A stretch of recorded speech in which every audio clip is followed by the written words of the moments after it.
হজ যাত্রায় মঙ্গলবার ৯টা পর্যন্ত ৩টি ফ্লাইটে সৌদি আরবের উদ্দেশ্যে ঢাকা ছেড়েছেন ১২২৪ জন।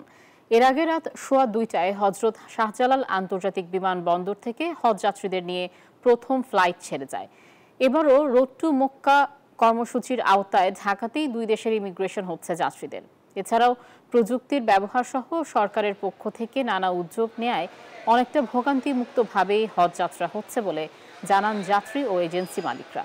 মোট ৮৭,০০০ হজ প্রত্যাশীদের মধ্যে এখন পর্যন্ত ভিসা পেয়েছেন ৬৪,২৮০ জন।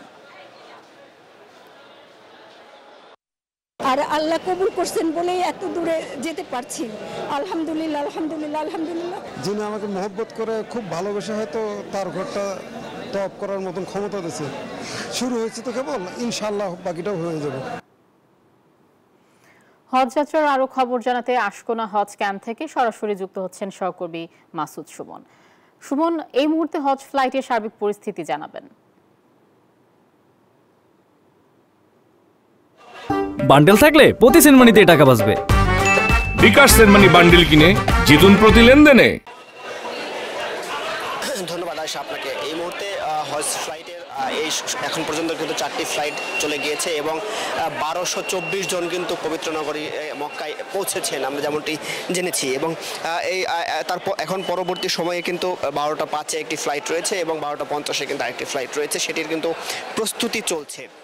এবং আপনারা জানেন এবার কিন্তু রুট টু মক্কার যে কর্মসূচিটি দুই দেশ চালু করেছে সেটি কিন্তু শুধুমাত্র এই বাংলাদেশ বিমানবন্দরে ইমিগ্রেশনেই শুধু এই হজযাত্রীদের কিন্তু সব কিছু চেক করা হবে এবং এখান থেকে ছাড়পত্র দেওয়া হলে কিন্তু তারা সরাসরি মক্কায় চলে যাবে। অর্থাৎ সৌদি আরব এবং বাংলাদেশের কর্তৃপক্ষ দুই মিলে যাবতীয় কার্যক্রম শেষ করে দিচ্ছেন। এখন যাদের দেখছেন এরা কিন্তু অপেক্ষা করছেন ঠিক 2টা 5-এ যে ফ্লাইটটি রয়েছে সেটি বা পরবর্তী ফ্লাইটে যাবেন।